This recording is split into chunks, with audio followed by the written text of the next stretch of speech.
Do you have club foot, or do you take care of someone living with this condition? Share your experience using that hashtag. That is a new normal. Again, do you have club foot, or do you know somebody who is a caregiver to someone living with this condition? Share your experience using that hashtag new normal. And as always, you can reach us using those numbers at the bottom of the screen, even as we give you a chance to speak to Dr. and of course the physiotherapists who are in studio, and any of your questions will be answered. But before we get to that conversation, let's take a look at the impact of COVID-19 around the world. And this morning, the numbers stand at 141,999,954 confirmed cases globally. Out of that number, 120,695,765 have recovered.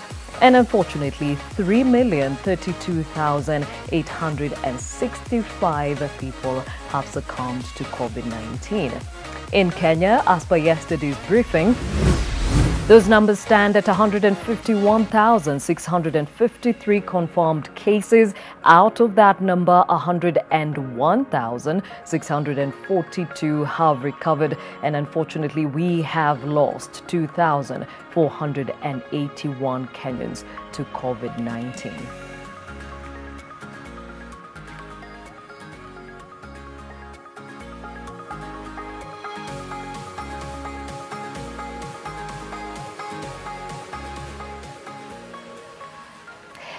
Now, let's take a look at some of the stories headlining this morning. A fire fanned by strong winds raged Sunday in the foothills of Cape Town's landmark Table Mountain, and hundreds of University of Cape Town students had to flee their dormitories on foot along the main road.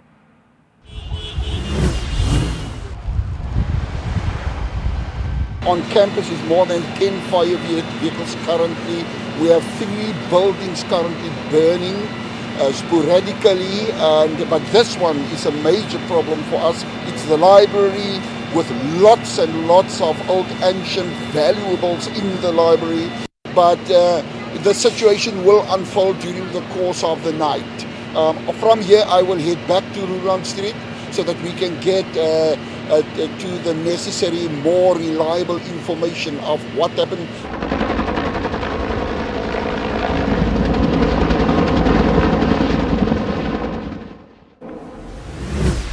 Elsewhere, some schools and hotels in Madagascar have been turned into hospitals to accommodate the influx of COVID-19 patients as the Indian Ocean island has entered a second wave of the pandemic with a South African variant. Madagascar announced in early April it was joining the COVAX vaccine sharing program after months of resistance from the president. Madagascar's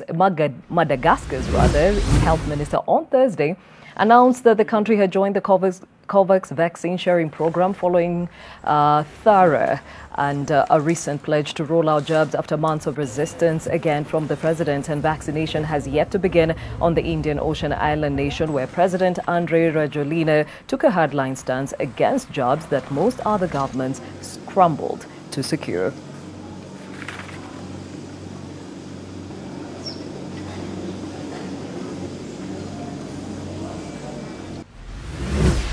One-month-old twins Maya and Paula are blissfully unaware of the turbulence surrounding the Namibian citizenship status.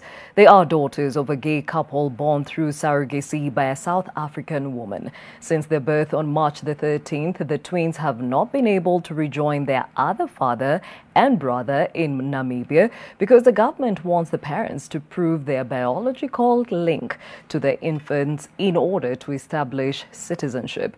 Their parents are now pinning hopes on a Windhoek High Court ruling to at least allow them to travel from South Africa to Namibia.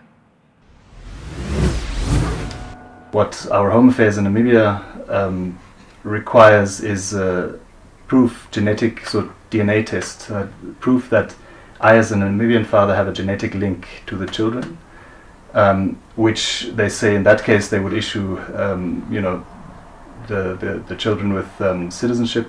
And there's also no basis in law that states that there has to be a biological link. So this requirement would have never been asked from a heterosexual couple or from a single mother who gave birth in South Africa and who comes to Namibia with a South African birth certificate. So that's where we believe it is a matter of discrimination of us being a same-sex couple, that suddenly, you know, this requirement is brought forward. So we believe that that is really where, at the core of this particular case, is a gross human rights violation. You know, as I said, discrimination on the basis of us being a same-sex couple and as such not considered a family. And so the constitutional right to family is being denied. The right to non-discrimination is being violated, and you know, the right of the children. The fact that we have children and, you know, we want to start a loving family, it isn't threatening anybody, right? And so this, you know, sort of great definition of, you know, what freedom is that you live your full rights without infringing on the rights of others. In my view, is, you know, is what is at stake. Yeah. And right. That's fine. Back home and to our focus of the day, club foot. Let's have a better understanding about this condition as Jennifer Karanja also shares her experience. My name is Jennifer Homboi Karanja. I'm an entrepreneur and I studied Bachelor of Arts in Theatre Arts and Film at Kenyatta University. Growing up with club foot has been very tough. As a child, you know, I could notice that kids were a bit strange towards me because of my feet, so I never used to remove my shoes at all. And it has been very tough. I used to wear very funny looking shoes because the leg with my club foot had to have braces for it to be corrected. I remember there's a time I had to put my studies on hold for me to undergo several surgeries. I've undergone 6 major surgeries at different hospitals, but the last 2 surgeries are the ones that have been of major impact in my life because they made my leg more comfortable when walking. Because I remember I never used to go for swimming at all. I never used to go for pedicure. Those are things that I just used to, you know, just let them pass because I was not very comfortable showing people my leg in public. But I'm grateful for having a very strong supportive system. I also had this fear when I was pregnant with my 2 babies. I had to do major ultrasound so that I can check whether my kids will be born with club foot, because in my case it's genetic. I've never worn heels all my life. I've never worn open shoes. I only have to wear closed shoes that have laces or boots. People actually have never noticed. They always think that Jenny is Jenny's swag, but it's actually a way of blending in and looking looking good while still club-footed. So there is a little bit about club foot, and that is Jennifer's experience living with this condition. But let's delve further into this conversation, and to help us do so, we have Dr. Ezekiel Oburu, who is an orthopedic surgeon, foot and ankle specialist. We are also joined in the other studio by Nancy Ndirango, who is a physiotherapist, and joining us also via Zoom is a caregiver. Her name is Susan Wangoi. As you can see, she's seated there with her son, who is currently undergoing rehabilitation for the same, and later on we'll be joined by Lorraine Ochima, who is living with this condition. Thank you all for joining us on this conversation. Daktari, we'll start off with just the simple definition of what club foot is so that we all can understand exactly, first of all, the causes. Yeah, congenital talipes equinovarus, or also known as club foot, is a condition in which a child is born with a foot which is deformed. Essentially, there are 4 deformities in which, if you look at the foot takes a position like this. It has a high arched, or what we call cavus. It is also pointing downwards, and when you look at the back, it is pointing inwards, and when you look right at the toes, it is also pointing inwards. So that is what club foot is. And what causes this? The cause of club foot is unknown. So this has been investigated several times because it's one of the most common congenital conditions, but no cause. So people have attributed various things, but no one has really come up with exactly what is the cause. It runs in some families, or it's associated, like if you have one twin, there's an increased risk of the other twin having clubfoot. It's more common in some races as compared to others, but as to a specific cause, no one has actually come up with the exact cause. Okay, and you say it is common in some races and not others? Yes, Explain. it's slightly common in some races, but not others, but not by as significant. The incidence of clubfoot is about 1 in 1,000. So in some races, you may find that maybe it's 3 in 1,000 or something, but diseases are usually like that, common sometimes in Africans as compared to Caucasians, common in Caucasians as compared to Africans. So, yes. So we have a lot of it in the tropics, is what you say? Yeah, we have quite a bit of it in the tropics, but it's generally a worldwide condition. Yes. Okay, and you said it's a congenital malformation, Yes. so it happens during the pregnancy. So as you're going through your clinics, is it possible for the doctor to pick it out during the scan? Yes, it is possible for the doctor to pick it up. You can, if you have one of the investigations that we usually do during pregnancy, although I'm not a gynecologist, is an ultrasound when mothers are going for their checkup. And sometimes you can be able to detect this on an ultrasound.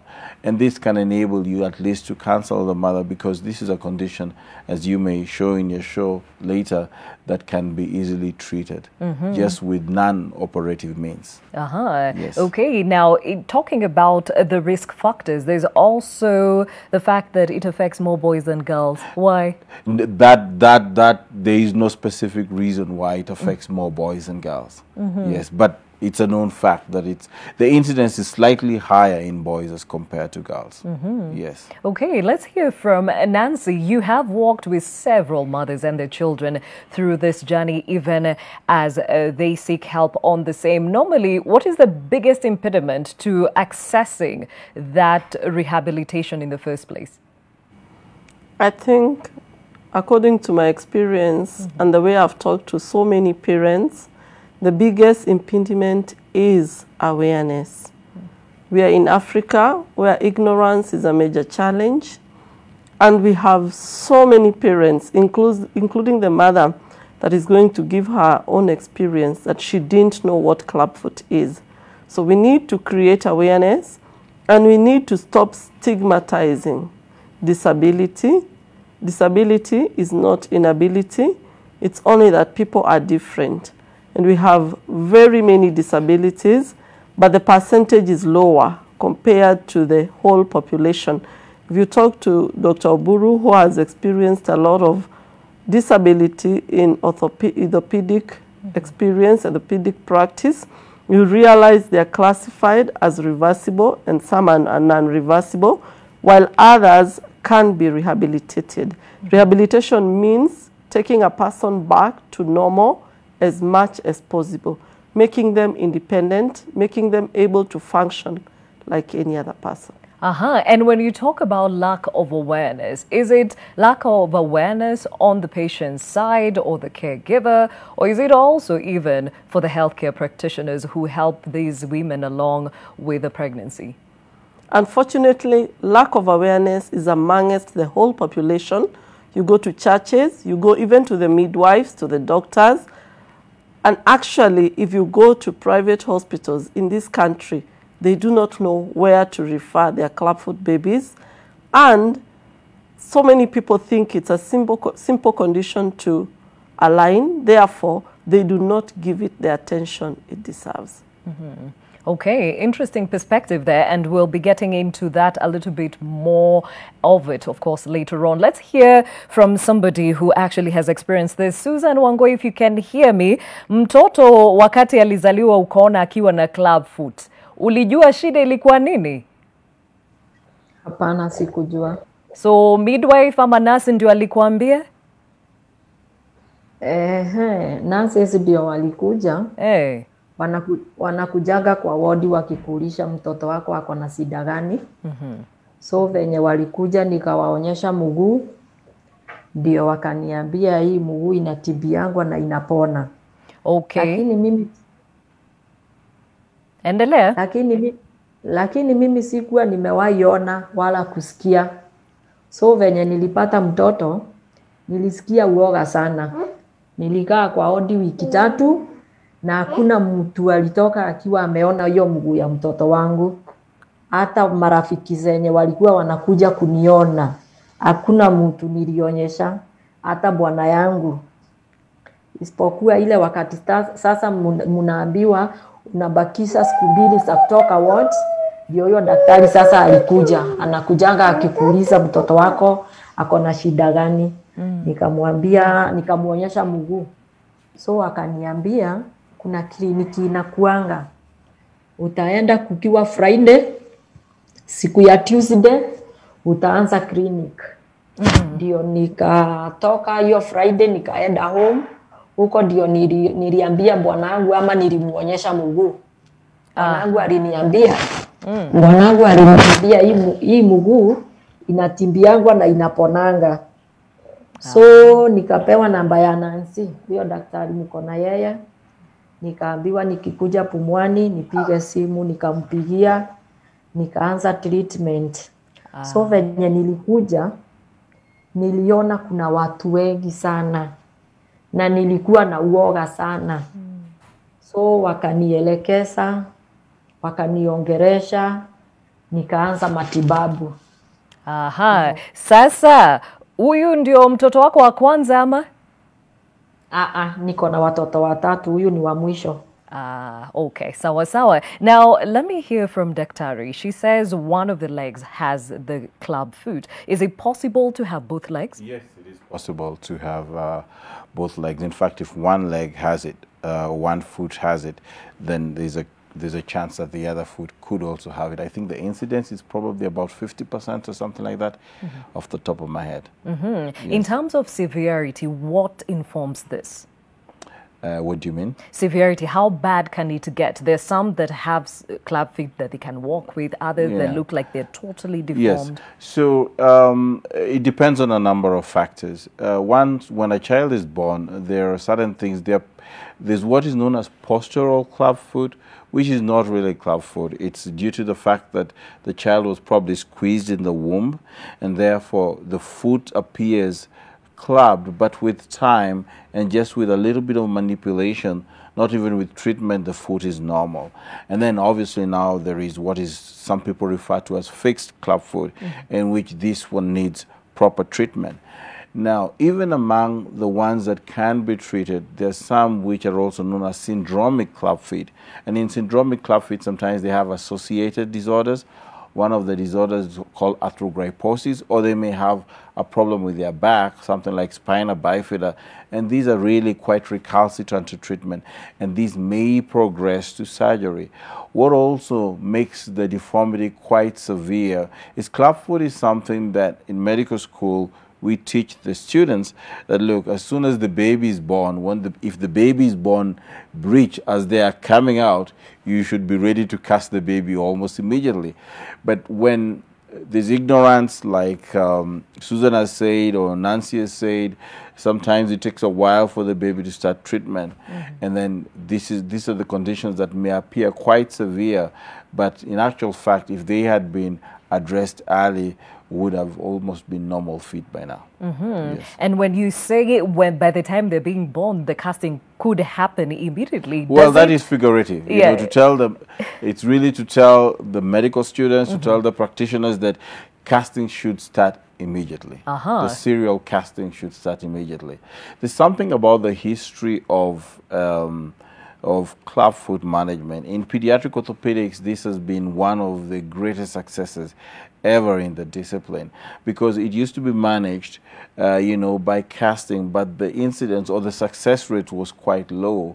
However, there was a Spanish orthopedic surgeon, American Spanish orthopedic surgeon called Ignacio Poncetti, who came up with this method of managing clubfoot, which is just conservative, and this has revolutionized the managing of clubfoot completely, giving people who have club feet a normal feet at the end. Yes. Okay, Nancy, just give us a tidbit of how soon or what's the youngest baby you've had to actually work with?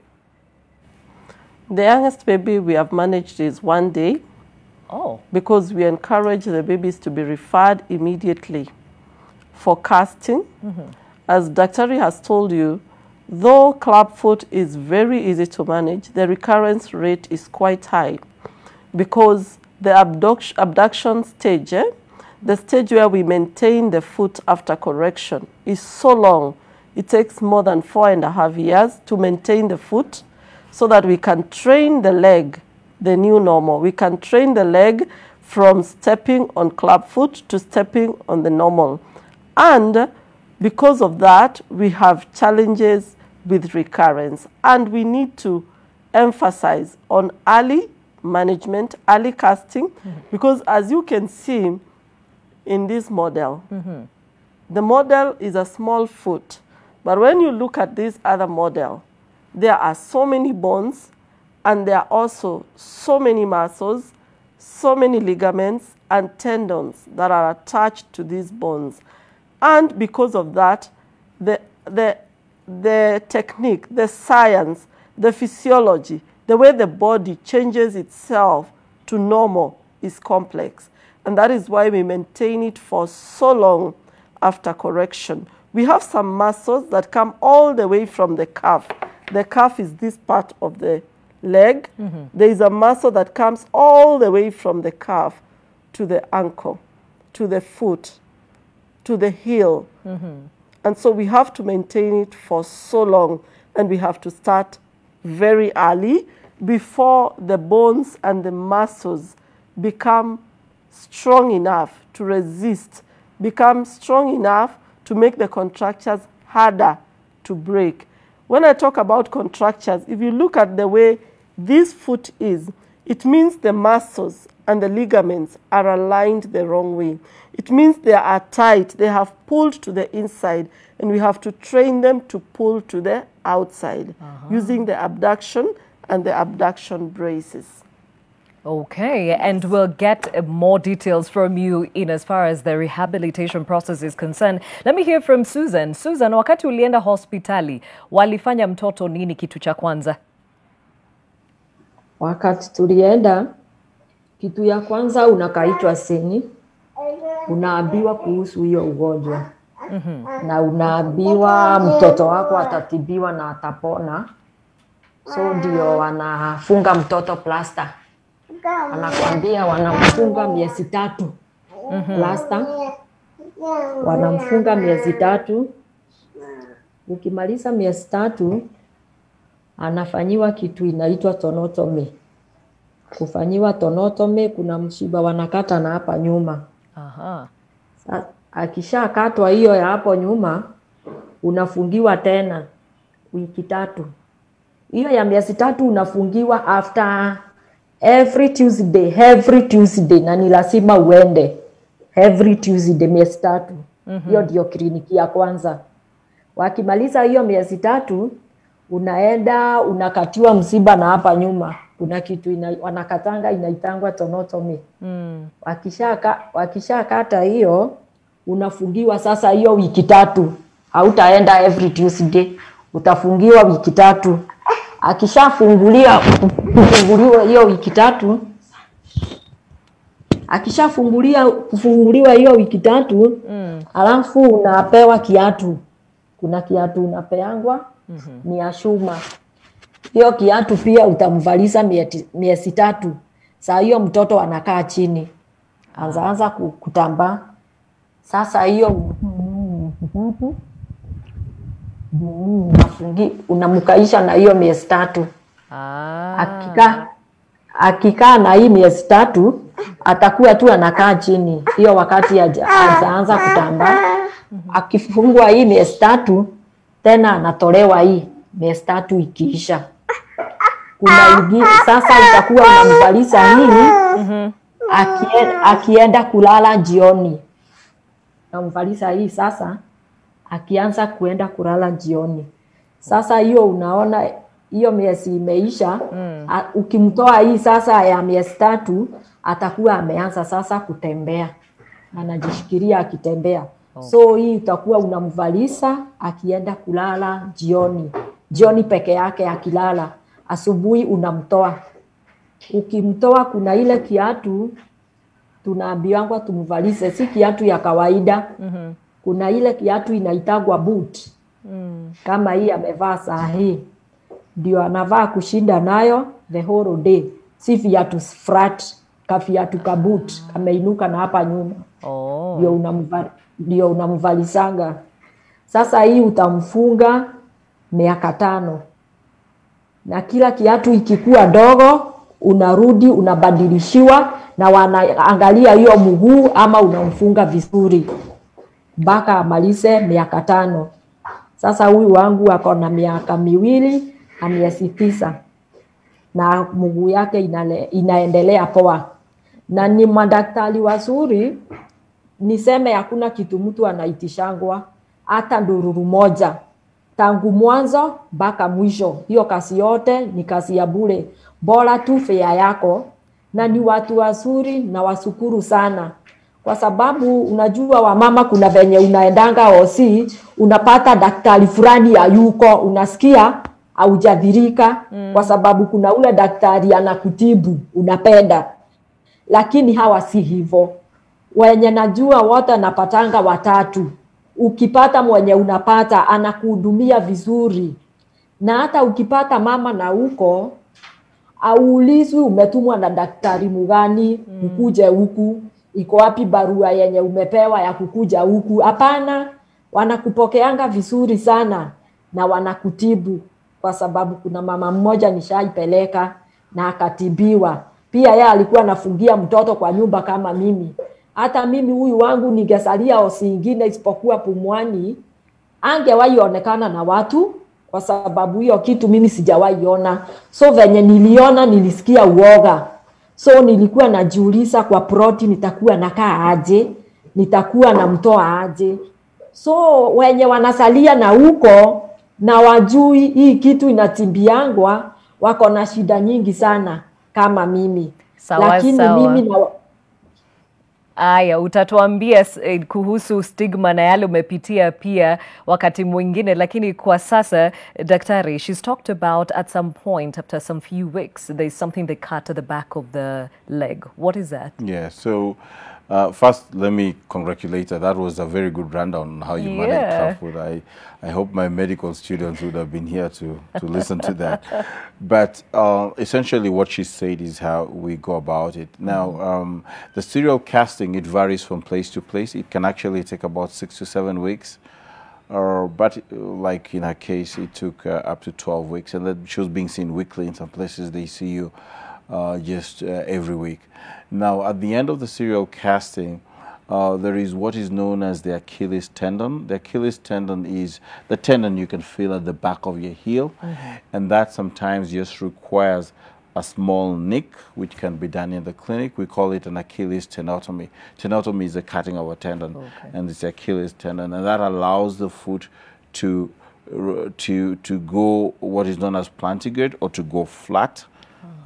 Yeah, that removes the equinus deformity. Yes. Okay, so you said she took 12 weeks for that process to happen. What would inform one person taking longer than the other? I think it's not really, well, feet may vary depending on the severity of the foot. So some feet may take longer, but I think for her it was purely the clinic visit. It was probably just a managerial thing. So, I mean, in some places the patient is seen every week, and in some places the patient is seen every 2 weeks. Yeah, it's not a big deal, really. Okay. Yes. All right, Nancy, in a moment, I'd like you to clarify some of the things that Susan touched on, but let's hear from somebody who's been living with this condition. She now joins us, Lorraine Ochuma. Thank you for joining us. So, clearly, you've been living with this condition all your life, and you mentioned that yours, they tried to correct it, but it did not work. Tell us more. So they tried correcting it. Go ahead. When I was 9 months old.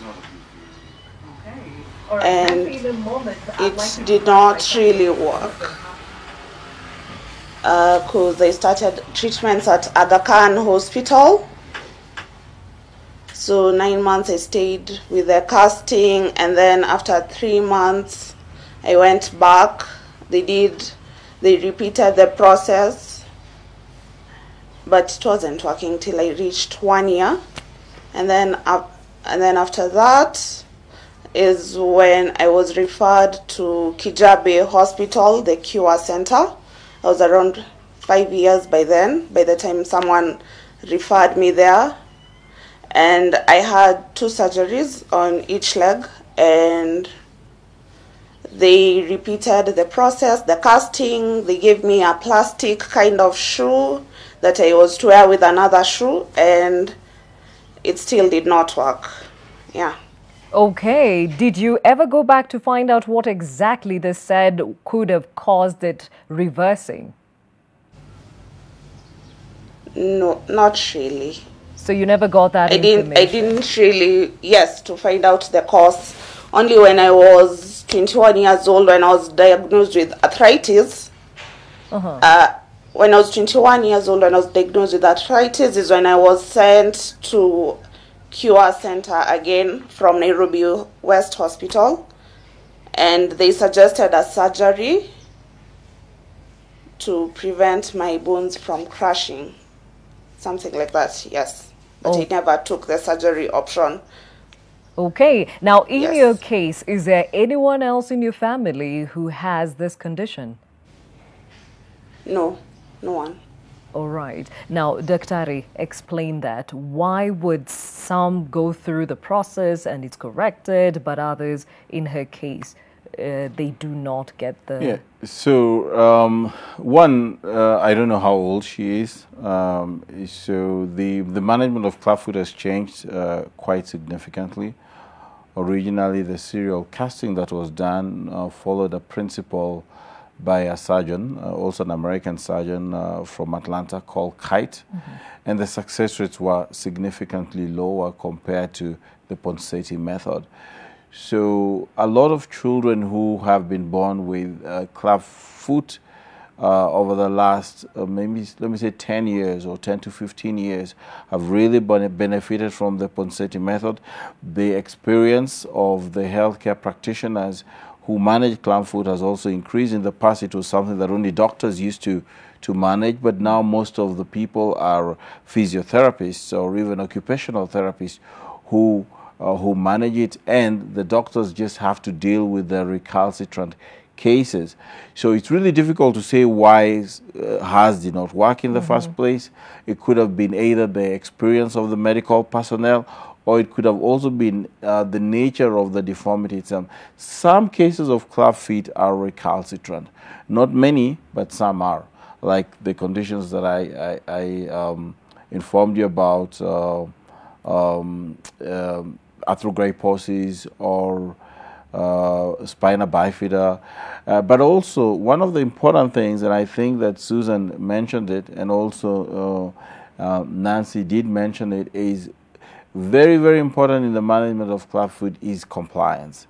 Because the correction of the deformity could be done by about 6 weeks or 12 weeks, but then the patient has to comply, because the treatment of the deformity is for up to 4 to 5 years, really. So that is absolutely critical. And that's difficult sometimes to convince a mother that, hey, the foot of the child looks normal after the dramatic shock after birth, and now you're telling the mother that they still have to be treated for the next 4 to 5 years. That's difficult for them to comprehend. Okay, now apparently Lorraine says she's 25, so I guess she's outside the bracket. I think. Let me say that I think Ponseti, without a doubt, has been much more popular in the past maybe 15 to 20 years. But then, you know, it's all hypothetical, Gladys. I mean, at this point. Yeah. Okay, she mentions that she was eventually diagnosed with arthritis. Yes. Is this a common occurrence for those living with clubfoot? Yeah, so when you have clubfoot and it's not corrected, the deformity becomes progressively rigid. Now, it used to be that if you had clubfoot below the age of 2, it could still benefit quite significantly from Ponseti. However, we still do Ponseti even in children up to the age of 5. The reason we do that is to reduce the amount of surgery that you need to do in the child. So there is a child that I treated about maybe about 2-3 months ago, and the child was from Masai, came with quite a severe clubfoot. She was just beyond the age of 2. But when I saw the mother, I said, no, let's do this. Let's do the casting again. And obviously the mother was very disappointed. But when we casted it, when I came to do the surgery, the foot was much more supple, and I managed to achieve a correction much easier without too much surgery and too much dissection. Yes. Okay, now Nancy, let's hear from you. I mean, those are pictures to show an example of how a clubfoot looks like, and it looks different for different people, as Daktari actually mentioned, depending on the severity. So Susan has talked about how she went on to be casted, then the son had to wear these 2 little braces, and now he wears the boots and will do so up until 5 years. Give us the progression and why each stage is so critical. When it comes to clubfoot, you start the first day. As Daktari has said, we prefer putting 6 to 8 casts, but we cannot go to tenotomy if the foot has not corrected. So the foot will always tell you whether it is ready for tenotomy or not. And that is why we use a tool called the Pirani Score that was developed by Ponseti, so that we are able to measure whether it is ready for tenotomy or not. But the person who determines whether the tenotomy will be done when and how many casts are put is the patient. Because if the patient gets bruises, because at times they get bruises, they react at times to the soft burn. This is soft burn. At times they react to the plaster of Paris. This is plaster of Paris. And at times they have skin infections. In case they get an infection, we have to stop the casting until the skin and the bruises heal. Then we go back to the casting. In case they get things like eczema or any other complication, we have to stop and restart the casting again. I'll give you an example of what you've talked about, that some feet are so difficult, but in Ponseti, as Daktari has said, it is hard to get a foot that doesn't correct with Ponseti. And especially if it doesn't correct with Ponseti and then you come in with surgery, we do a very simple surgery and they're able to correct. I can tell you of one case, we casted over 20 and we could not get good results. The mother got tired, she neglected the baby, and the clubfoot recurred, and we referred the baby to the clubfoot clinic at Kiwa. And they started, Dr. Mangoli, who is also an orthopedic surgeon, started again with that baby, and the foot has now corrected, and the baby is below 2 years. If you look at what I've shown you, the skeleton or the foot, the bones of the foot, you can imagine every bone must attach to its fellow shape. Every bone is shaped relative to its partner, and every shape must attach itself to where it's supposed to be. So in case one of these bones, just one of these bones, is not in the right position, for example, if this one is upside down, even if you correct how much, you will never achieve it. Because as we correct it, the bones look for their partners and they fix themselves, and the ligaments and the tendons and the muscles stretch to make sure everything is where it's supposed to be. Yeah. Okay, and now when we come to the braces that you had shown us before, and Susan said Hassan had to wear for a couple of months, why is it so important that they wear the braces? The first 3 to 4 months, we normally maintain the foot in that anti-deformity position. We call it anti-deformity position because it's the normal. But for the baby, it is anti-deformity because the abnormal was inward. So we have to maintain it in this position for 3 months, day and night.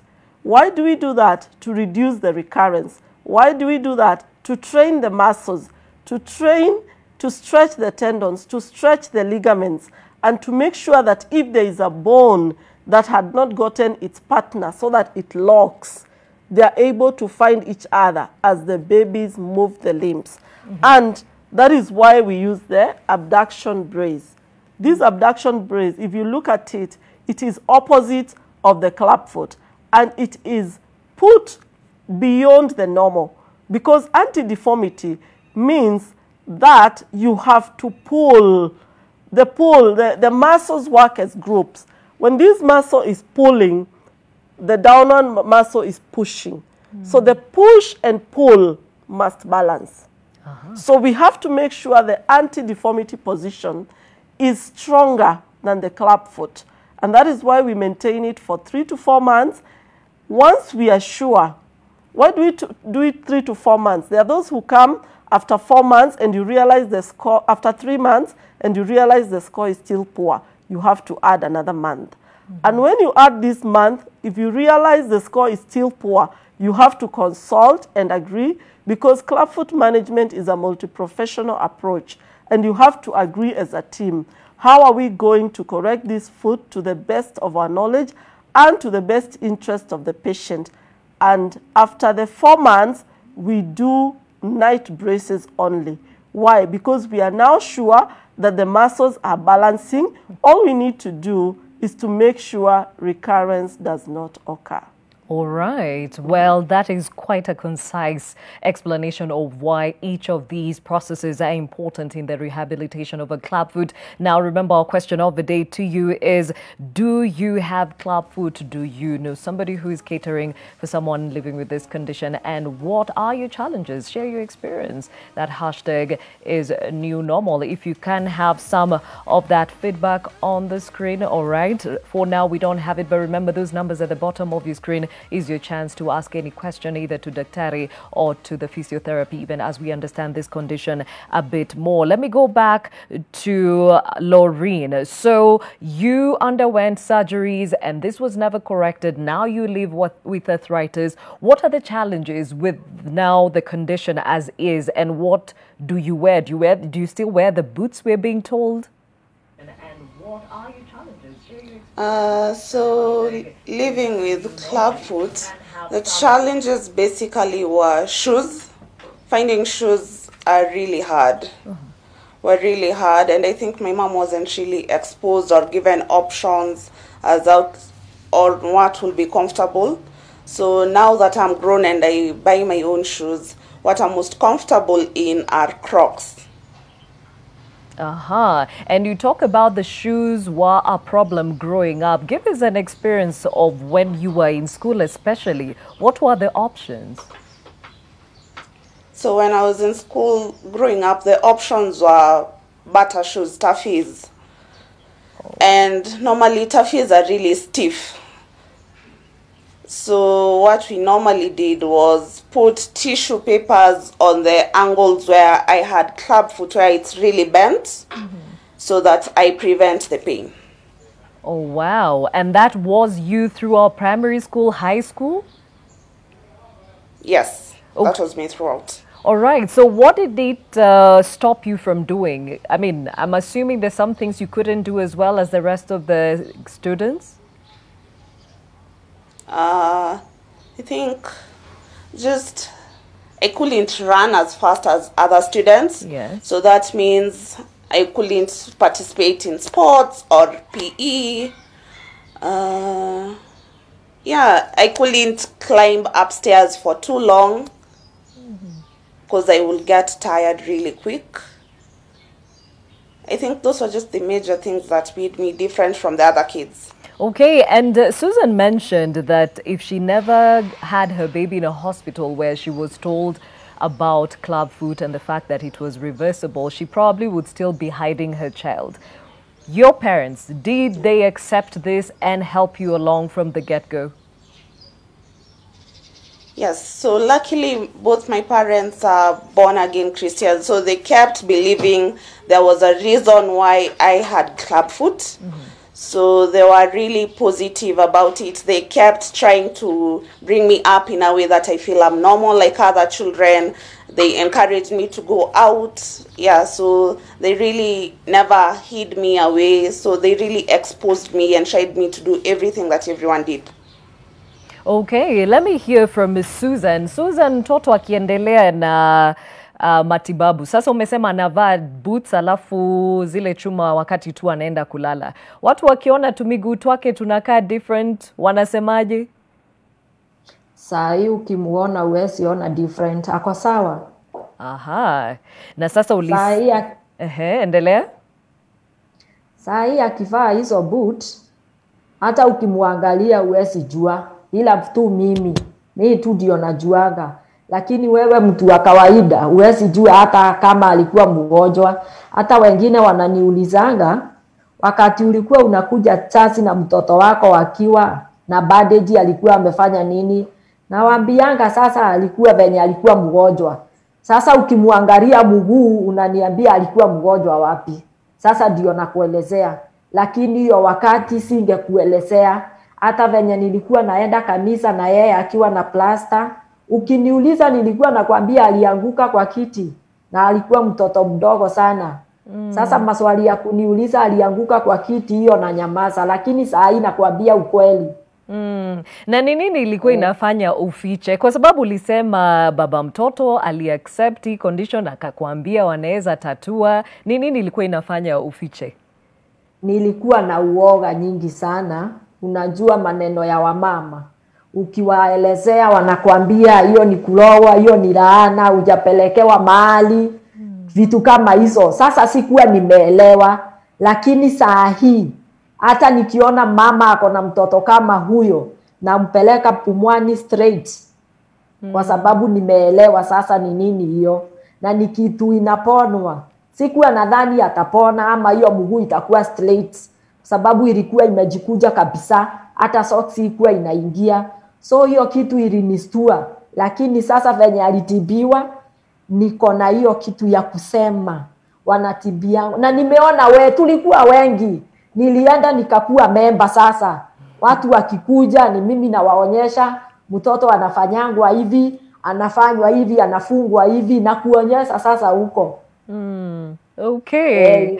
And we celebrate you, Susan, and we need more of you to actually come out and talk about this. And Dr. just listening to her, clearly there is hope after that diagnosis. And the hope is that people can actually live up to the whole treatment so that there's no recurrence. You keep talking about surgery. What does surgery entail? What is this that you do to help along the process? So in cases where the condition has been recalcitrant, which we say is rare, or in cases that patients present late, then we do surgery. And surgery entails, one is lengthening of some of the tendons, releasing of some of the tendons, releasing of some of the bones of the foot, especially the bones at the back of the foot. We call them the tarsal bones. They have joints. The joints are not as mobile as the joints of your hands or the joints of your upper limb or your hip or your knee, but they're joints. And what we do is we release the structures which join the joints. We call them the capsules. That's what we do, and we try to achieve that. But let me say that the results of surgery, studies have shown, there's one study that was published that looked at over 30-year follow-up of patients who had had Ponseti treatment and patients who had had surgery. And there was such a marked difference in terms of the outcome.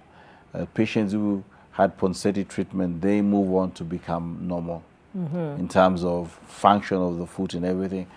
but patients who had surgery when they were children still had quite a bit of residual pain. Okay. Yes. So in this case, Ponseti is where you go through the casting into the Yes. braces. So Yes. it's a gradual treatment. Yes, it's the non-operative treatment. Yes. Okay. So you talked about late presentation. Does an adult have a chance? Now, by late presentation, I don't mean so much that the clubfoot starts, because clubfoot is congenital, you're born with it. Late presentation is really the patient comes to see the doctor late. Now, adults do get a condition which resembles clubfoot, and if you, to the untrained eye, you may actually think it's clubfoot because it looks exactly like clubfoot, but when you ask them, they say, you know, this started when I was 10 years, or when I was 4 years as a child, or when I was 20 years, or even 40 or 50 years. This is a totally different condition. It's called a cavovirus foot, and the treatment is totally different. The treatment here is surgical. It's got nothing to do with casting, but that's a totally different problem. That's comparing oranges and bananas. Okay. Yeah. So the question here is, if somebody never got the intervention they needed when they were young, and now they're an adult living with the clubfoot, is it possible to get intervention? Yes, it is possible to get intervention. When you are now an adult and you're living with clubfoot, then the surgery, now this is surgical because it cannot be corrected by any, but the surgery is much more technical, and what we do is we try and fuse the bones, especially at the back of the foot. One operation that we usually do is called a triple arthrodesis. Triple is 3, and arthrodesis is fusion of joints, and basically we try and fuse 3 joints at the back of the foot so that we can rotate the foot from being in that position to being plantigrade or able to step down. Yes. Okay, let me hear from Laureen. If you got the chance, would you explore surgery, as Dr. is explaining, again? No, I wouldn't. Why not? I think I'm already used to living with it. And I find it manageable. Because now that I'm grown, I don't have such many challenges. And now that I am a mom, if I have surgery, who will take care of my baby? Okay, that's a fair enough question. So you are a mom. How was carrying the pregnancy with this condition? I initially thought that it would be hard, but miraculously, it wasn't hard. My legs didn't ache throughout the whole pregnancy. I was pulled out of medication for arthritis. And all that happened was my legs would swell as just normal people swell during pregnancy. Okay, so the weight had no impact on your legs? Yes. Interesting. Okay, and Daktari, and this brings to for another question. Of those who are obese, you know, and of course pregnancy in her case, she was lucky that she did not have any other complication because of pregnancy. Is this something that you perhaps see as a deterrent to the progression of treatment, and you've got to consider someone's weight, or you have to advise them to let go of some of it for them to get the best outcome? I think with regards to surgery in general, weight, if you're obese, that doesn't help at all. With regards to foot surgery, not necessarily related to clubfoot, when somebody is overweight, then we tend more to do fusion rather than reconstruction. Because you're not quite sure that if you reconstruct, the foot will be able to withstand the weight. Yes, but being overweight is not a contraindication to surgery. And let me also say this about surgery. I think that first, it's within a patient's right to say whether they would undergo surgery or not. When I teach the medical students, I say it's within a patient's right to decline treatment. And the fact that a patient is declining treatment does not mean they're stubborn. It's within their right. Your job as a doctor is to give the options. It's a patient's right to say, okay, doctor, I'll go with option number 1 and option number 2. And there's always an option that we do nothing. So it's within a patient's rights to say that they don't necessarily want. Now, having said that, sometimes patients also come with a lot of misinformation and misconception, and it's within us as doctors to educate the patient. Sometimes we have people who overpromise the patient even without the basis of fact. I think patients want us to be candid. You know, they want us to say, this is a problem you have, these are your options, this is your success rate.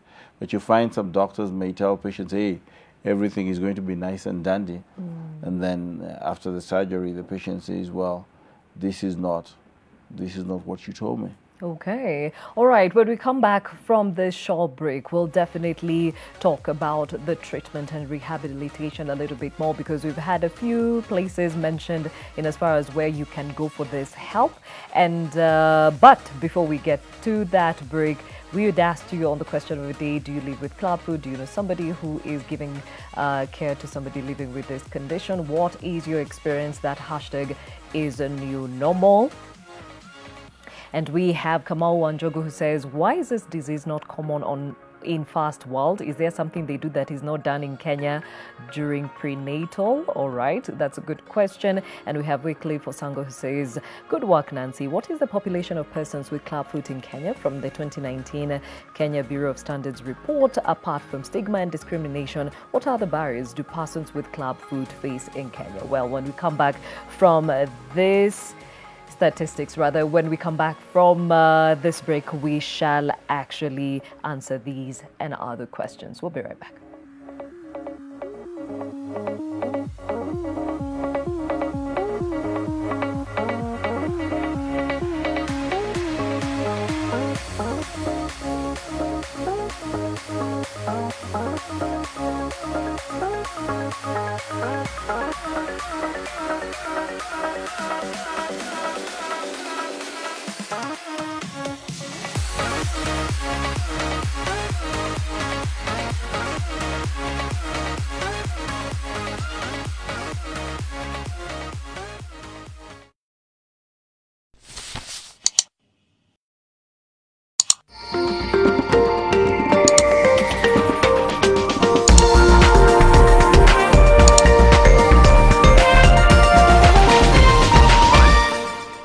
Did You Know segment brought to you by EACC in partnership with the International Development Law Organization, IDLO. Youth must play a role in the development of the country. They should be law-abiding and involved in service to community, accountable in word and deed with a sense of duty, demonstrate hard work, giving their best in all situations. Tuangamize ufisadi, tuijenge Kenya. If there's one thing that all soaps do, it's wash. From buckets to basins, bathrooms to streams, and everything in between. All soaps wash. Yes, but Protex is different. Its reinvented formula with flaxseed oil boosts your skin's natural anti-germ defenses by 10 times more, protecting you against 99.9% of germs. So what keeps us healthy? Protex. Protex. Good health starts here. The pump price surprise of April 2021. Squeezed distributor margins. Certainly, I would not imagine that the government will not compensate the relief that has been granted to the citizenry on account of the margin. The taxes and levies burden. The sector is actually a tax collector. We collect and remit that to government, unfortunately. And the way forward on a pricing methodology. COSOP study did draw up certain findings and conclusions about the pricing formula. In the next edition of Business Redefined, we host the Chief Executive Officer of the Petroleum Institute of East Africa for this and more. The National Information Platform for Food Security and Nutrition invites you to a virtual project launch that will be live on NTV and its social media platforms on Monday, 19th of April 2021 from 10 a.m. to 12 noon. This forum will see the launch of products that will aid in the monitoring of government initiatives such as the Big Four Agenda, the National and County Nutrition Action Plans, as well as other commitments and strategies put in place to eliminate hunger and malnutrition.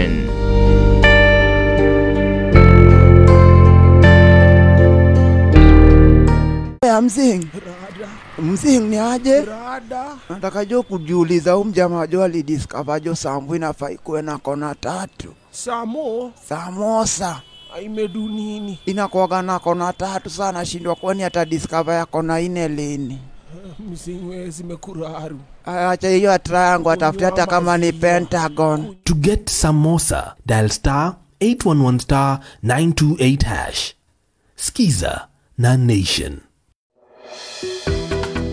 It was founded in 2010. It is in the business of growing, collecting, and processing green leaf. We collect between 30,000 to 40,000 kilograms of green leaf per day from our 8,000 outgrowers. We're able to finance them with about 450 million to set up a tea processing factory. Nimesomesha watoto, mmoja amemaliza college, mko na ng'ombe ambaye amenunua. Kipsige's Highlands Multipurpose Cooperative Society, this Tuesday at 6:45 p.m. on NTV.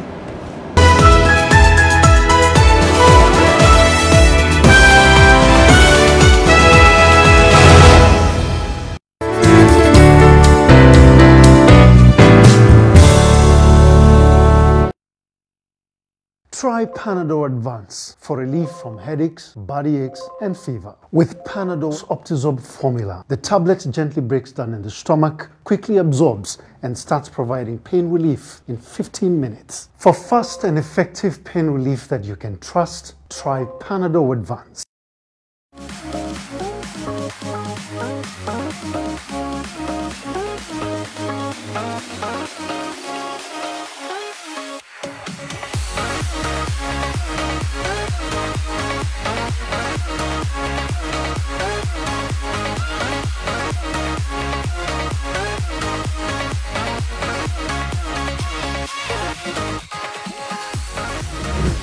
Thank you for staying with Your World. My name is Gladys Gachanja. Today we are understanding more about this condition called club foot.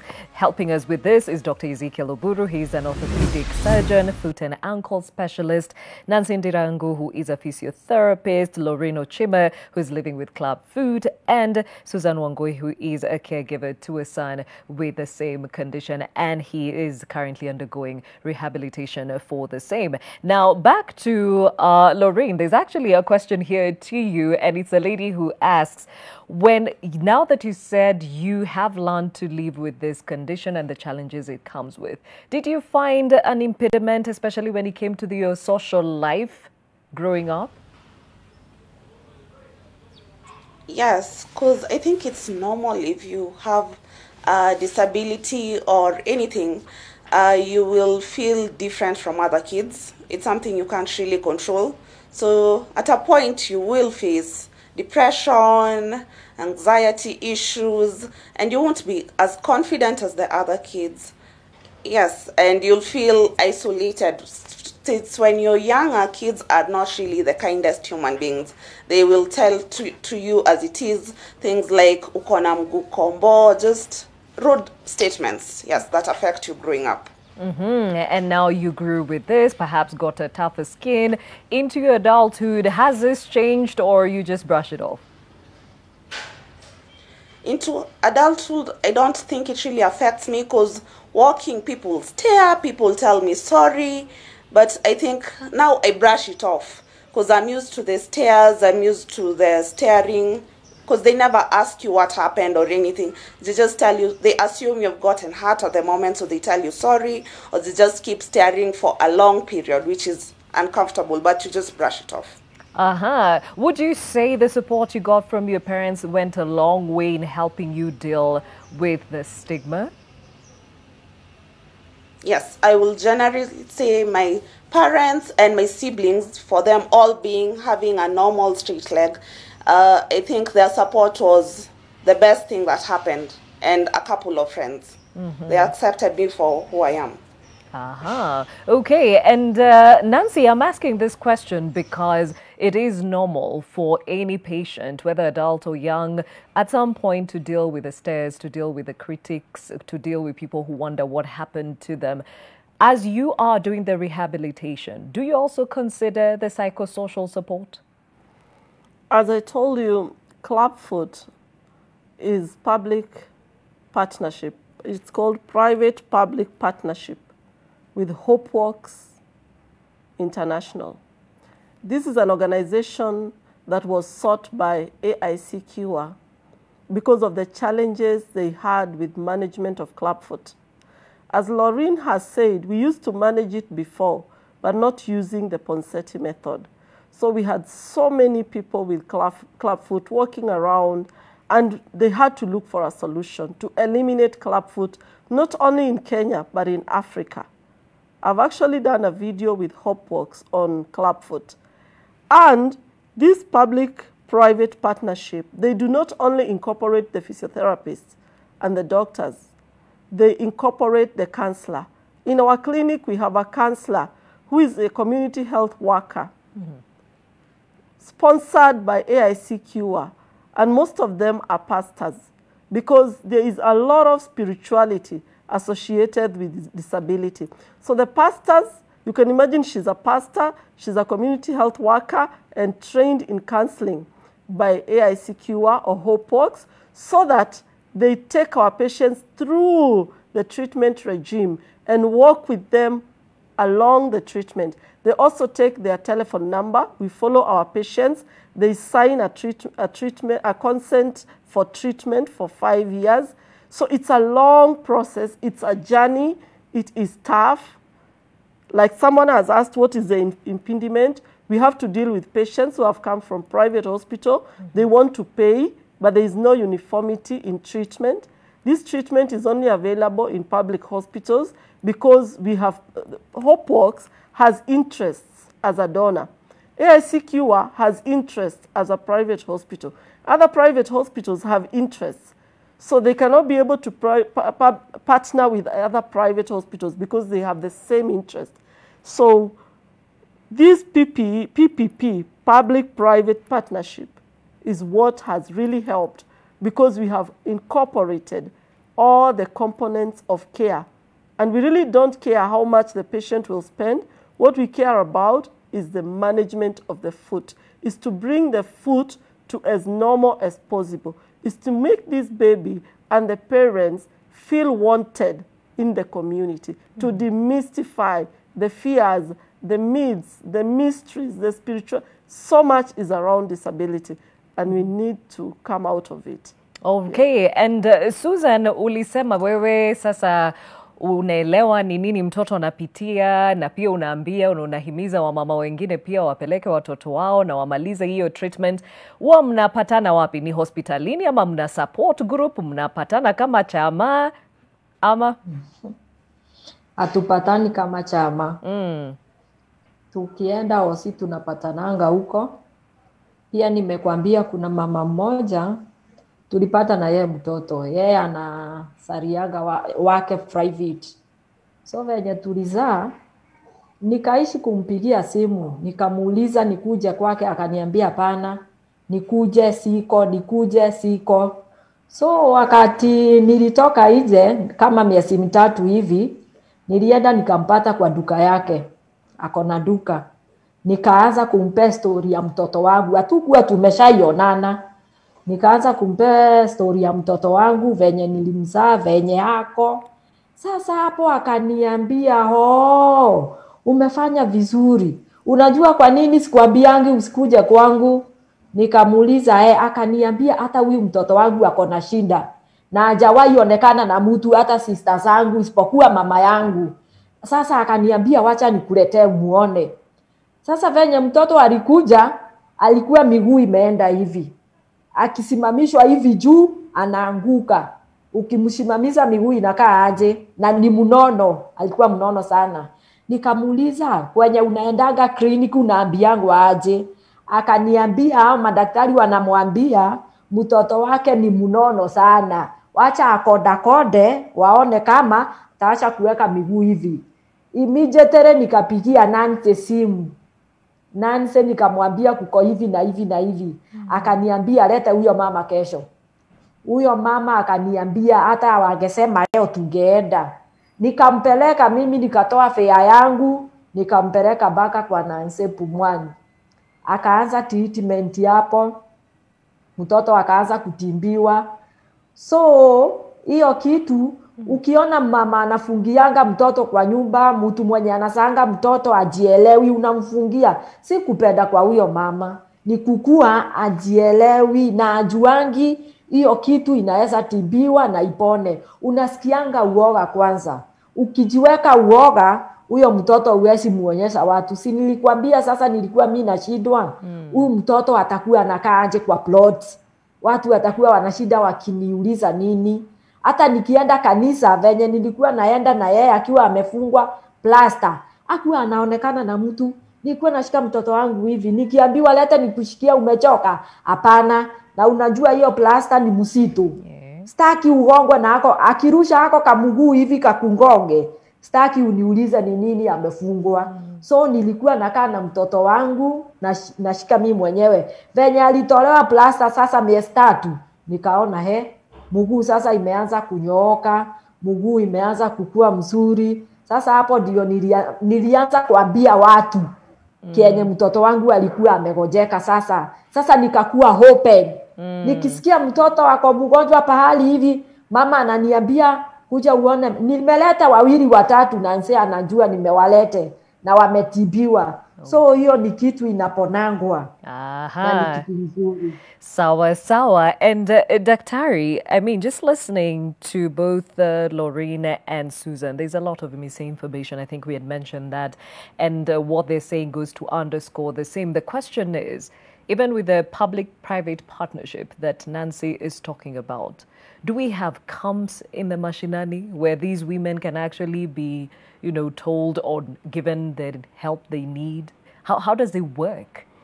Yeah, I think first, Gladys, thank you very much for the show. I think a show like this goes a long way in spreading the information. I know that some hospitals do camps. I know that Kio Kijabe does camps all over the country to try and educate people. Clubfoot, there's been a lot of training, so I think in most public hospitals you can get a physiotherapist or somebody who can manage Clubfoot, and I think that's the way maybe the government is going about it, to just create awareness. Okay, so in terms of the surgeries, how many of your, you know, profession are out there in the counties especially? I think they're quite, with regards to Clubfoot, thank goodness most of it now is unmanaged with surgery. The surgery itself is a little bit more complex that suddenly a general surgeon will not be able to do, or even an orthopedic surgeon really must receive some form of training, because also the incidence of surgery for Clubfoot has really gone down with the advent of Ponseti. So what we encourage is for these children to be managed non-operatively. Should there be a child who somebody feels is quite complex, they can refer to a center where they can get an orthopedic surgeon who has got experience of managing these conditions to attend to them surgically.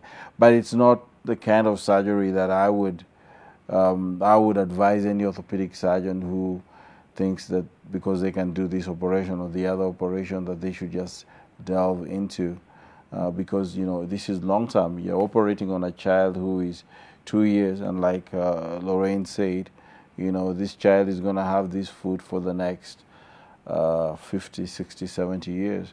So you better know what you're doing. Okay. Nancy, how is the referral system? Okay, we've said that this is done for free. How do we get women now from the counties to get to you? You are based here, or do we have others with your skill sets in the mashinani? Referrals are gotten through the midwives, through the public hospitals. When we started this PPP with Hope Walks, we did clinics. We have clubfoot clinics in nearly all the public hospitals or all the county hospitals. And the normal referral system, the way we are supposed to refer from level 2 to level 3 to level 4 to level 6, and also depending on the affordability. If the patient can afford to go to Kenyatta, they will pay. If they go to MRTHR, that is my referral, they will pay. But when they go to the level 4 and below, they will not pay. And we have a WhatsApp group. We have a WhatsApp group for Ponseti ambassadors. We have a WhatsApp group for clubfoot parents. We have a WhatsApp group for clubfoot coordinators in Kenya. And we give data every month on how many babies have been managed for clubfoot. We also have mobile clinics that are run by AIC Kiwa Kijabe. So we often network through our phones and WhatsApp groups. And we also encourage the mothers, as Susan has said, word of mouth. Word of mouth is our biggest win because the mothers are able to observe and relate with what their fellow mothers are going through. And they are able to diagnose easily because it's something they have gone through. But I think on awareness, we are still down. We still need to do more because like in Northeastern Province, very little awareness has been done, or even if it has been done, acceptance. The spiritual component is an impediment in the Muslim community. By the way, that I have to loudly claim that the sheikhs, we need you. We need the sheikhs to help us in clubfoot. If there is a group of people that have terrible recurrences, that are non-compliant, that abscond treatment, it is the Muslim community. Because they believe that Allah created the foot that way, so it should remain that way. Others believe that if you have a baby that is disabled, especially clubfoot, then you are rich. So we need the church, we need the politicians, we need you, the journalists. All of us need to campaign against clubfoot and against all the disabilities, even spina bifida, even hydrocephalus. We need to tell mothers to take vitamin B folic pre-conception, not after you realize you're pregnant and the nervous system is about to finish forming. That is when you start folic. It should be started pre-conception. There is so much, Gladys. All right, we hear you, and we got connected by Laureen. Actually, Laureen reached out to me because she wants to create awareness, especially after she realized she's not the only one living with this condition. And out of that creating awareness, others have come out and said, oh, I find solace in knowing somebody else is the same as I am. Laureen, tell us more. So initially, I didn't share with people I have clubfoot. So there was a day I was just going through my Instagram and there was a page that said it's an association. So I commented and said, I didn't know there are more people with clubfoot in Kenya because I've never heard of it. And then that's when I started researching and someone texted me and said, hi, by the way, I do have clubfoot. So we met and I told her I'm really shocked and asked her if she knows of someone else. She said she knows one person. We are yet to meet with him. And I thought instantly I need to create an awareness because if I'm living with the disease for 24 years and I have never known anyone with clubfoot, I have never seen anyone with it, I think people are not aware. And the fact that people keep asking what happened, people keep wondering if it was an accident that happened. I just thought it's better to create an awareness, and then that's when I decided to contact you because I saw you have ever done a show on it. Yes. Okay, and we're glad you came out to speak on it, because we need more and more of those that live with these conditions, speaking of it, so that others can understand that they are not alone, and also that there is life beyond a diagnosis. Back to you, Nancy. There's somebody who's saying, you've mentioned some hospitals where you can actually go and pay for treatment. Does NHIF or insurance policies cover this kind of treatment? That's one of our biggest impediments. NHIF does not cover clubfoot. And when it covers physiotherapy, you can imagine it only gives you 8 to 16 sessions, depending on the insurance program. So a baby that is going to come for the clinics for 5 years, having only 16 sessions per year or 8 sessions per year, thank God for HopeWorks. Okay, so do you normally look at case by case and perhaps tell them, okay, fine, if you cannot continue on the private side, we can refer you now to the donors or NGOs? There are cases like tenotomies. We are not able to do them in all public hospitals because it's not part of the work that we do. At times, the people who do clubfoot look like they have special interests in clubfoot, and therefore you realize at times we have nobody to do the tenotomies. And we normally refer them to Westlands, where we have the AIC Cure Clinic, and Dr. Mangoli does for us tenotomies for free every Monday. By the way, today he's doing the tenotomies for the babies that we have referred. But we do not have donors. Apart from HopeWorks, we do not have donors for clubfoot. Okay, Daktari, do we have camps to help along if you're the only one who can actually do this procedure, the one for the Achilles tendon? No, I think that quite a number, sometimes it's maybe just awareness. I think at Kikuyu Hospital, where I do some foot and ankle surgery, we do tenotomies. Even in Kenyatta, we do tenotomies. Tenotomies are not particularly very difficult if you are well trained as an orthopedic surgeon. Obviously, you should not go into it cavalier because the important structures are the back of the foot. So I think in many places, many orthopedic surgeons, clubfoot really has become initially the management of it really started a lot with a Dr. Theuri in Cure Hospital, but it's become a countrywide thing. So I think that you can get access in quite a number of centers. Let me also say this, that I think the problem sometimes may not even be so much, maybe you've tackled this in your other programs, is we need to have a robust primary health care system. You know, when I was growing up in Nairobi here in the 1980s, we used to go to the city council clinics. You know, it was common for everybody to go to the city council clinics. And I think that we need to revamp. A lot of these primary health care facilities have been replaced by clinics in the estates, where people pose as doctors and they have got no clue what they're doing. So we need, as a nation, we need to have a robust primary health care facility.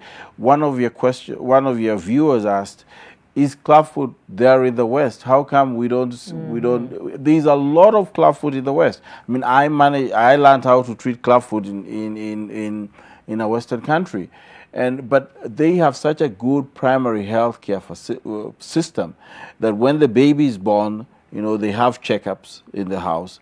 Then they go to the GP, and the baby can never be lost to follow-up, because if the baby is not seen by the GP, after a while, you know, the parents will be contacted. If the parents cannot be reached, you know, the government will take action, you know, to do something for the baby. So I think that's one thing that we need. You know, I don't think there's any specific faith or anything that does not want a normal child. You know, all of us want normal children. But when you don't have a primary health care facility, and we fail to capture not just clubfoot, but many other things. So what we, to some extent, resort to out of desperation is say, okay, we can deal with club foot, so let's go for club foot, and we advertise that independently. We can deal with cleft lip or cleft palate, you've probably, so let's go for that. And then we find that even other conditions are being missed. We have to develop a robust primary health care. Then we will get club foot and cleft lip and many other conditions. Very well said. And now, speaking of which, Daktari has already answered one of the questions we said we're going to come and answer in this hour. If you can have those questions back on the screen. Actually, one of them was talking about the impediment in as far as stigma and the challenges of treatment. Can we have that question back on screen?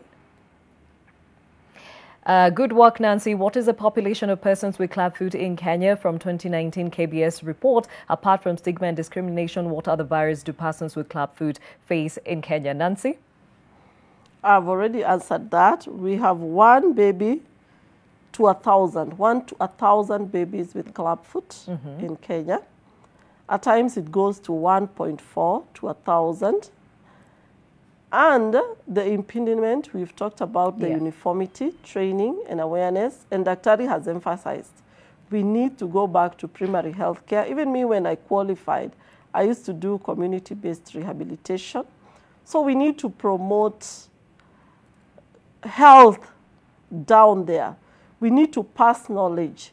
We need to enlighten. We need to, Daktari has also talked about standardization. We need to standardize management. We need to know that it is okay to be born with cleft palate because it will be corrected. It is okay to be born with club foot because it will be corrected. It is okay to have bow legs because it will be corrected. Because once you have that child, the best thing you can do to your child is to accept it so that correction and the journey can be easy. So the impediment, I think Daktari has said, it is us, the healthcare workers. The healthcare workers, we need to shift our interests from money to patients. Let the money come second and the patients come as number one, so that we can be able to reach out to everyone, so that we can make money from those that have the money and can help those that do not have the money. Yeah. Very well said. We take another short break here on Your World. We'll be right back.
Now, as we enter another chapter of the COVID-19 pandemic, rest assured that we aim to deliver the same level of professionalism, excellence and integrity you have come to expect from us. We did it once before, and now we are better prepared and equipped to ensure that our future leaders get what they truly deserve, the best education. Applications can be done online via ztech.ac.ke.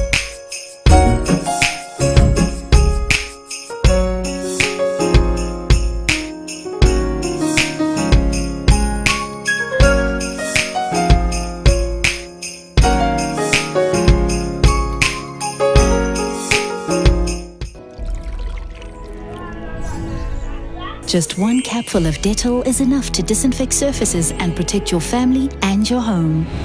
Dettol, tested effective against COVID-19. BBC's Smart Money program presents an exciting new technology segment dubbed Smart Tech. It features young African innovators who are developing inventions aimed at solving problems and challenges on the continent. What we do is we take organic waste, we introduce it to the black soldier fly larvae. That larvae processes the waste, and then we have two products, protein powder, and the other is the leftover waste we turn into a fertilizer.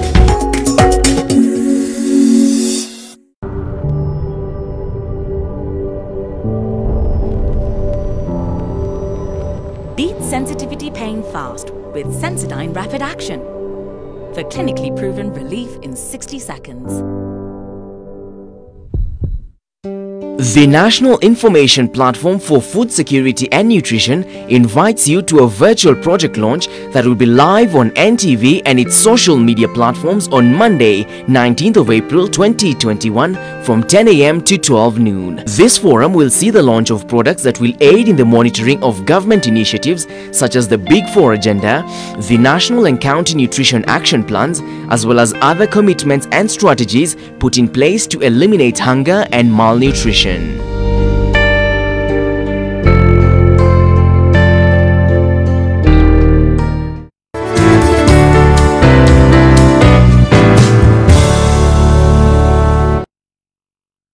Try Panadol Advance for relief from headaches, body aches, and fever. With Panadol's Optizorb formula, the tablet gently breaks down in the stomach, quickly absorbs, and starts providing pain relief in 15 minutes. For fast and effective pain relief that you can trust, try Panadol Advance.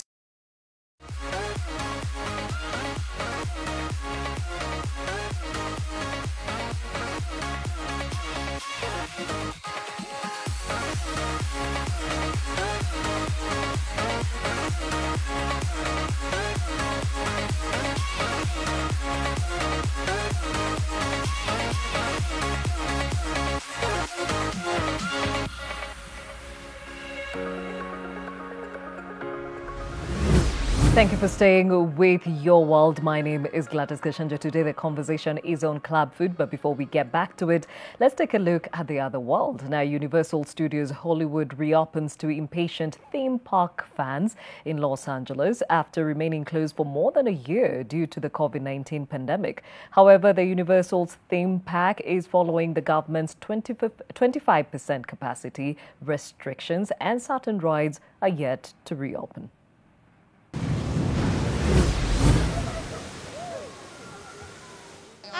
Been waiting to see Blue and the dinosaurs since they closed. Like, that's why I come here, and to be able to see her like 15 months is amazing. I mean, it's a light at the end of the tunnel, you know, we still got to be careful and make sure that we're taking the precautions, but I think if people are smart and they do it, then we're going to get out of this, and we're going to get out of this before the end of the year. It gives us more of a freedom right now, so we're getting a chance to be out, go outside, do these events, and feel a little bit more secure about being out. Like, and just to get a piece of that magic is just, it's indescribable. It's just so wonderful to be back, even though it's not quite back to where it was, but it's still wonderful to be here.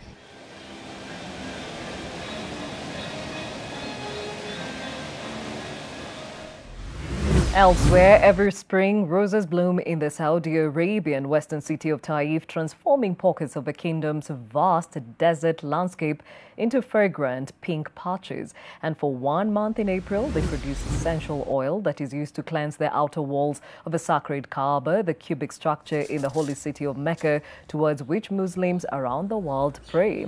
Halaf Al-Juwairi, owner of the Bin Salman farm, says, "In both my farms, I have around 17,000 rose shrubs, and the production of each plant varies each year. But on average, a season like last year's produces around 4 million roses. And since the presence of this plant in Taif, the Committee of the Holy Mosque took a small portion of it to the Kaaba and later started ordering large quantities of rose oil perfume to scent the Kaaba and spray and wash it regularly."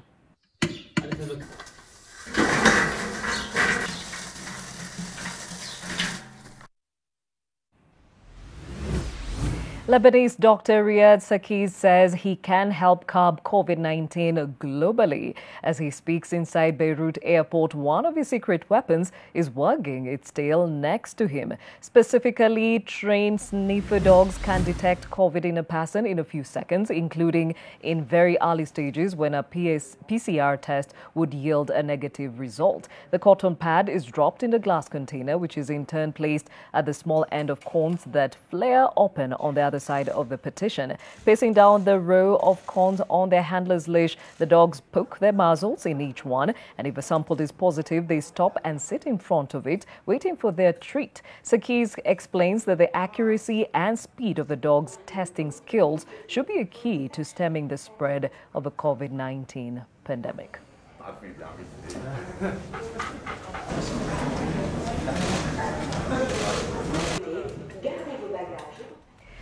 Back to that conversation on club food. And Lorena, I have a question here for you from Ken, who says he sees those living with club feet and how they walk. Do you experience any pain at all when you walk? I do not experience any pain when I walk unless I walk for a long distance. And the pain I get, I was told it's basically from the arthritis. And what parts do you get the pain Is it the joints around the ankle? Is it on your knees? Has it spread to other parts of your bones? No, I only get the pain on the joints of my ankle. And how bad is the arthritis? I think it's manageable. It was bad. As I said, miraculously, the pain stopped when I got pregnant. So it was bad before because it took a toll because I couldn't walk for long distances. There's a time it was really bad. But after I got pregnant and after I had the child, everything has been a smooth sail. It rarely pains, only when I walk for too long.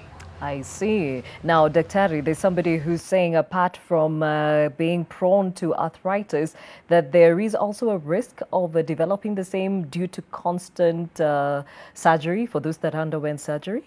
There's a risk of developing arthritis because of the surgeries? Yeah, I think one of the downsides of surgery is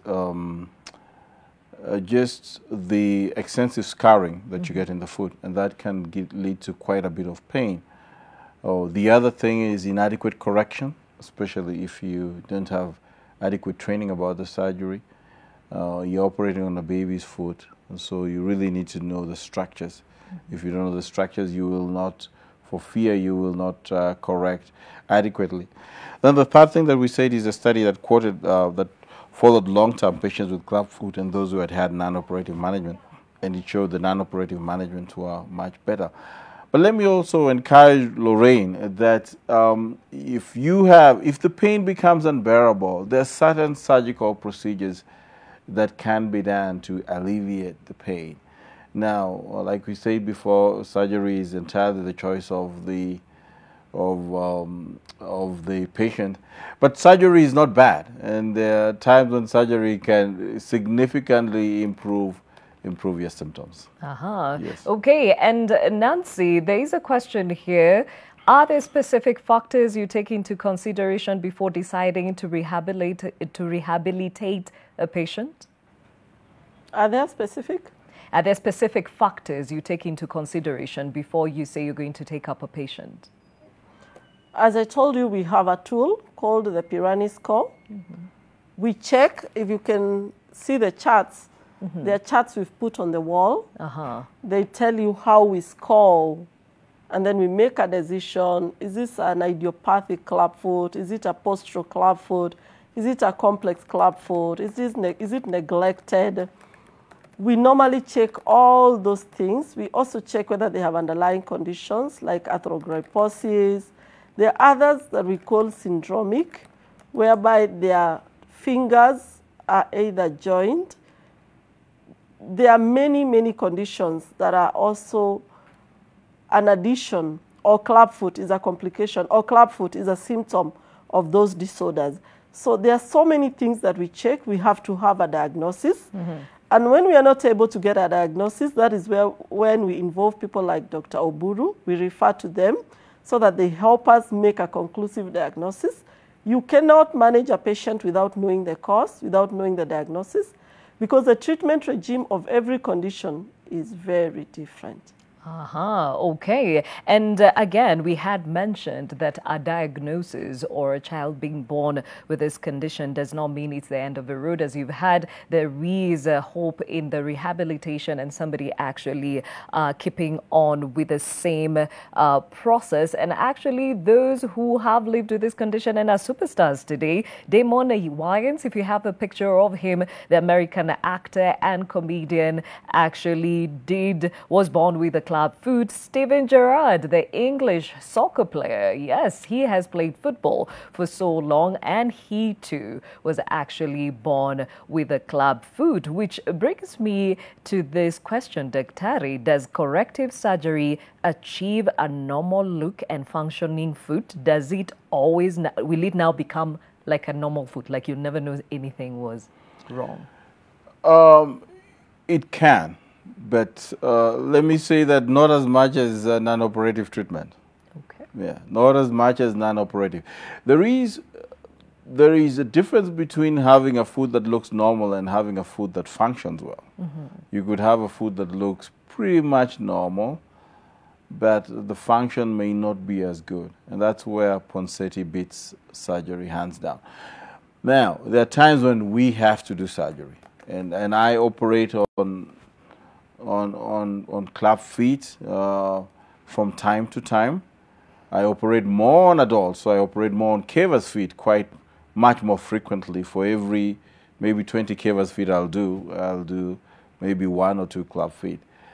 And the results of cavers foot deformity are much better than the results of club foot surgery. So in club foot surgery, you can get a normal result. But remember, Gladys, what we say about long-term follow-up has shown that really Ponseti beats it hands down.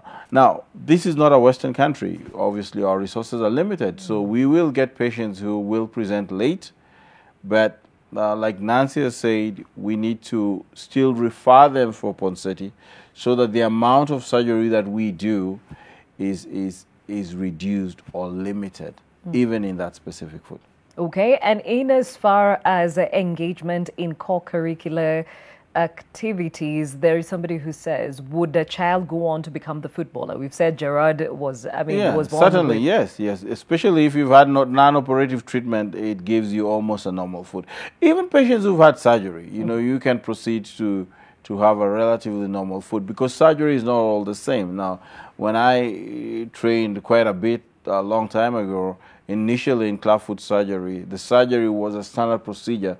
Where you were doing release this, release that, release this, But now the surgery has become more a la carte, where you manipulate and you just release what's necessary, and therefore the results are better. All right. Okay. Yes. I think a lot of information coming out of this conversation, and definitely your questions are still welcome to both Daktari and the physiotherapist. But even as we bring the conversation to a close, Susan, umepitia mengi, mtoto sasa anaendelea vizuri na wengine wengi umewasaidia kwenda kupata matibabu ambayo wanahitaji. Ungetaka kuambiaje wamama wenzako? Ningetaka kuambia wamama wenzangu, kitu ya kwanza ni kuweka Mungu mbele. Kitu ya pili yenye siwezi sahau ni hao madaktari wanakuanga Pumwani kwenye naendanga. Hao madaktari hata ukikufa moyo, ukienda huko wanakuongeresha vizuri, wanakuambia wacha kukufa moyo. Unaona hao wanatembea huku, walikuwa wabaya kuliko huyo wako. Na wewe ndio utakuwa daktari huku. Watakuwa wanakuja unawaonyesha. So mimi nilikuwa hivyo, waliniambia hivyo mwanzo na nilikuwa hivyo. Hata mwenye tuko na yeye hapa, daktari mwingine tuko na yeye hapa, namuuliza, ananiuliza mtoto wako alikuwa mgonjwa mguu gani? Hata haoni na ajui. Namwambia unless atoe kiatu ndio ujue. So hiyo kitu ni kitu inapona kabisa kabisa ukiweka maanani. Lakini ukifunga miezi 3 utoe balasta uone mguu imenyooka, uachilie. Hiyo kwanza, hiyo kiatu ya kukaa chini ndio wamama wanaachanga. Unajua wananipatanga tu huko. Wanaulizwa kwa nini uvaangi mtoto kiatu? Hapo ndio wanaachanga. Unaambiangwa ukiachia hapo, hiyo kiatu ya kukaa chini, hiyo mguu inarudi vibaya kuliko venye ilikuwa mwanzo. Na kwa sababu hiyo wakati mguu imeshakuwa, mifupa imeshakuwa ngumu, treatment yake tena, huyo mtoto ni mkubwa. Akifungwa hiyo mawe itakuwa stress. So unafaa uweke maanani venye umesauliwa na daktari ufanye hivyo. Na kwa sababu mimi nilikuwa nataka nione mtoto wangu anavaa kiatu anatembea, ndio nilikuwa serious na hiyo kitu. Watu wengine wanasemanga usiku anachokanga. By the way, mtoto akisoea hiyo kiatu, hata saa hii wangu ni mkubwa na analala tu nayo, na sioni usumbufu, isipokuwa afungue. Anajua sasa kufungua, lakini kuna venye unaonyeshwa venye utamfunga, ndio hata akifungua pale kuna kwenye hakutafunguka. At least hiyo kitu ni mzuri ukifuatilia. Na wale wamama wanafungianga watoto, tafadhali, ukisaa mtoto uone venye anakaa, enda hospitali ya serikali, sio ya private. Hiyo treatment inakuanga Mama Ruse na Kiambu na Pumwani na ni bure. Hiyo tu ndio kitu ya kuambia. Asante sana, Susan. She is an able advocate for Clubfoot. We appreciate you. Over to you, Lorraine. You've taken the reins of advocacy on the same. Your parting shot. My last words will be, if there are people living with Clubfoot and they have experienced being depressed and they just need someone to talk to, I'm always open to hear them out. And for parents who get kids with Clubfoot, I would like them to know it is treatable, it is manageable. And for people who, if the treatment does not work or something of the sort, I just need them to know that life continues after Clubfoot. You can actually do everything. Because looking at me personally, I'm a testimony, because I have a child, I drive, as in I have done everything that every normal child wants to do growing up. Yeah. So that's just it. Life continues after Clubfoot. Well said. So how can they reach you? On your social media pages? They can reach me on my social media pages. Everywhere is Lorraine Ochima.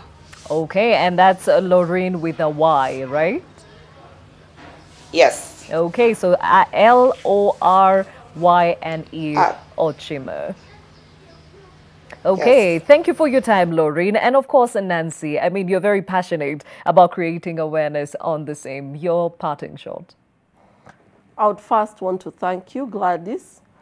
Clubfoot Ponseti method has been trained in Kenya for about 15 years. Creating awareness has been so difficult because it's expensive. Getting journalists to cover Clubfoot has also been difficult, but we thank you for doing it. And my parting shot is what I was told by parents. I emphasize on the need of us dealing with recurrence. As Susan has said, those 4 years are difficult. We need the family members, the church, and the community to work with these parents to encourage them to put on this abduction brace. And I want to say that you think your baby is getting tired on the abduction brace, just know that your baby does not know anything else. In fact, your baby thinks that the abduction brace is normal. And as a physiotherapist, I would want to tell you what makes it take so long is a subject we learn in physiotherapy called kinesiology, which is biomechanics, the mechanics of the body, and the physics of the body. The muscles, the ligaments, the tendons have a way they pull each other and they align each other and they balance each other and they create enough spaces between the joints so that we do not get arthritis like Lorraine is complaining. So we have to comply, we have to cooperate, we have to accept, and we have to walk to the end. Thank you so much. Thank you, Nancy. Dr. Thanks, Gladys, very much for your time. Really appreciate taking time to do this. Many people are not affected by this, but there are quite a number of people, and it can be quite a shocking diagnosis, especially to mothers when the child is born, but it's something that's entirely treatable. I think Susan really summarized it well. I think clubfoot is not a disease of class. If you have a child with clubfoot, it's good to meet other parents with clubfoot because with children with clubfoot, because this will really encourage you in the long process of management. I think finally there are many other foot conditions apart from clubfoot. We've spoken about Caver's feet. We'll speak about other conditions maybe in another show. I just want to say that if you have a foot problem, you know, many a times people think this is normal. If you have a painful flat foot, this is normal. It's not. You should seek somebody who can have a look at it and see what can be done about it. All right. Dr. Ezekiel Oburu, orthopedic surgeon and also a foot and ankle specialist. Nancy Ndirangu, physiotherapist. Lorraine Ochiba, living with clubfoot and advocate of the same. And of course, Susan Wangui, who is a caregiver. Thank you all for joining us on this conversation and creating awareness around this condition, clubfoot. And I'm sure today a lot of people walk away with so much information. And if you'd like more consultation, Dr. Nancy, Lorraine, and Susan have said they are definitely very keen in ensuring that we create more awareness around the same. Well, that's it from us on Your World this morning. But tomorrow we'll be back same time, same place, as we focus on something that you said we need to actually shed light on. Remember the conversation we had a couple of weeks back about the role of fast bones? That was quite an interesting conversation. Now, you said, let's not stop there. How about we talk about the role of middle bonds, last bonds, anything, only bonds. So, tomorrow, we focus on middle bonds, their role, their experience growing up, and of course, some of the things we are learning about ourselves growing up that we would like to change in our own children, and perhaps some things we would like to carry over from our growing up to our children today. See you then.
Introducing Ushindi Cream Bar Soap. Ushindi Cream Bar Soap with Oxy Bright removes stains effortlessly and brightens colors. Available in 1 kilogram and 800 gram bars and 175 gram tablets. Also available in all your favorite variants. Ushindi, a quality product from Pirani Oils. Make is the bride.